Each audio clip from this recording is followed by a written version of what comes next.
Today I am doing another Scribbler box unboxing.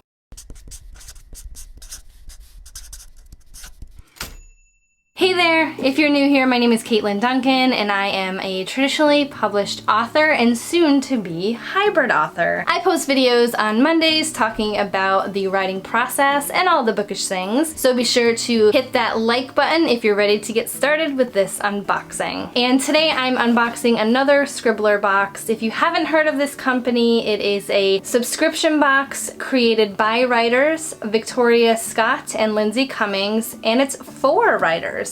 So I always love getting this box when I can. I did take a few months off, but then I got a little upset. I was supposed to go on a writer's retreat this fall, and unfortunately because of everything going on, I couldn't. So I thought I would treat myself to a couple months of the Scribbler box. So let's dive in. So all around the box here is a short story, a new one created every month for the Scribbler box, which I find so creative and so beautiful. I always love getting these boxes. So let's dive in. First of all, we get a writer postcard here, and it's a Scribbler writing contest. Every month they have these, and this month's prompt is write down how many parts your book will have and write one word to describe each part. We'll select one winner to receive a bonus gift. Entries close November 13th. So basically what you do is you write your story or whatever prompt it is on the back here, and then you post it to social media and you get to possibly win a prize, which is pretty cool. And I always love seeing the new theme they have every month for their postcard. Then we have the squigglies, which my kiddo loves so much to just throw around my house, so thank you Scribbler for that. So the first thing I see here are, ooh, vanilla corn singles, popcorn. That looks so good, and they're all super colorful.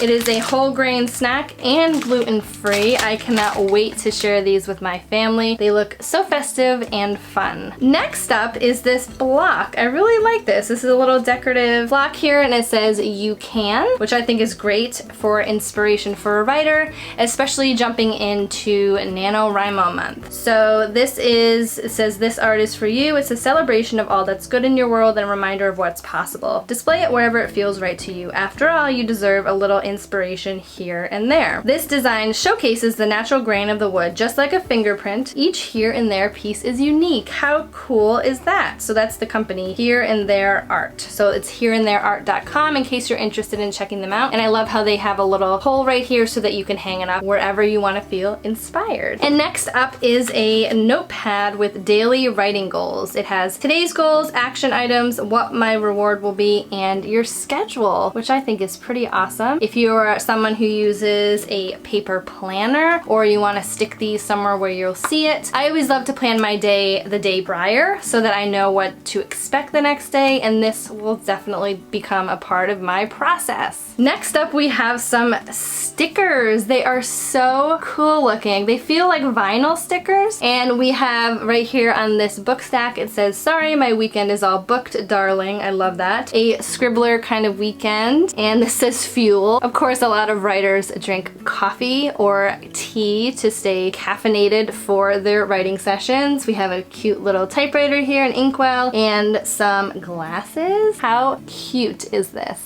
Next up is the publishing process inside look. This is another item like the postcard, which is in every Scribbler box. And this one is, the road to publication is typically a clear path, but that doesn't make the journey any easier. The first step to getting your book published, if you want to be traditionally published, is to write a solid query letter, which you'll use to land an agent. Second is to pitch editors, and third is to secure that book deal. So in this publishing process inside look, we will find Brianna's original concept pitch for her final words, her successful query letter to her now agent, her agent's pitch letter to Brianna's now editor, and the editorial letter for her final words. That is pretty cool. As I am very close to the process of querying agents myself, I think this will be very helpful. So here we have an agent to editor pitch letter. I find it interesting to see the difference in an author query letter to an agent and an agent sort of cover letter or query letter to an editor. And then there's also the editorial letter, which I always love to look through. The editorial letters that authors get yet, and I love to see what different editors have different styles when it comes to these types of letters. And on the back here is the spoiler card for everything that's in the box, and also it has November's theme on it, which is structure. So if you are at all interested in checking out the structure box for November, I will link the website to Scribbler down below in case you're interested in checking it out. So the next thing we have here is the Writer Passport. Again, another staple of the Scribbler box, and the theme for this month is outlining. So in here, which will most likely be the author that we read about in the publishing process inside look,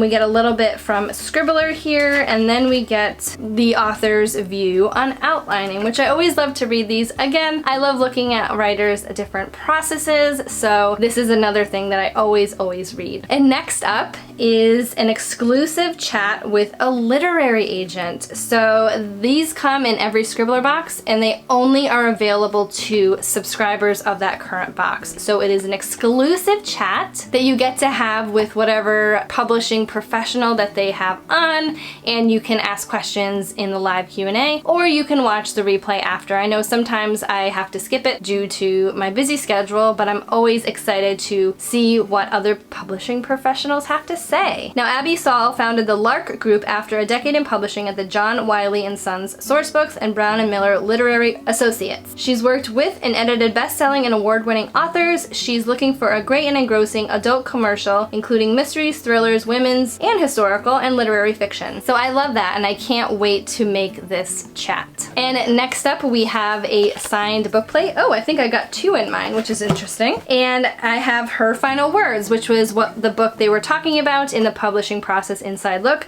I figured, but I like to surprise myself. So this is the book. I love this cover. And it says, it seems like an open shut case for FBI Special Agent Lucy Thorne when Eliza Cook walks into the field office. The teenage girl confesses to murdering a young boy. Disturbingly composed, she reveals chilling details only a killer could know. Beyond that, Eliza doesn't say another word, leaving a vital question met with dead silence. Why did she do it? To find the answer, Lucy goes to the scene of the crime in the small Idaho town of Knox Hollow. But Lucy's questions are only mounting, especially when she's drawn deeper into the life of the victim. Then a combing of the woods yields unsettling evidence that Eliza isn't the only one in this close-knit rural community with secrets. Getting to the truth is becoming Lucy's obsession. It's a dangerous one, because the good folks of Knox Hollow hiding that truth will take more than silence. I love that. It sounds really fun, like a really fun mystery, and I'm excited to support this author. And last up in this box is a magnet. It says, "Write what should not be forgotten." I love this. How cute is that? I always love getting magnets, just in general, because I like decorating my space, so that's pretty cool. And that is it for the October Scribbler box. I hope you enjoyed this unboxing. Again, if you are at all interested in Scribbler, I will put their website in the description box below. And if you aren't sure if you want to check out the Scribbler box, they do have an awesome store with items from previous boxes. I always love to give these little gifts out to my writer friends when I can, because I just love the quality and how they choose these products based on what a writer will most likely want or need during their writing process, or a writer who just enjoys having fun writer gifts sent to them. So let me know in the comments below what your favorite item from this month's Scribbler box was. I don't know if I can choose between any of them, but I do want to hear what you have to say. So be sure to give me a big thumbs up if you like this video, hit that subscribe button and the little notification bell next to it so you know the next time I upload, and I'll see you soon.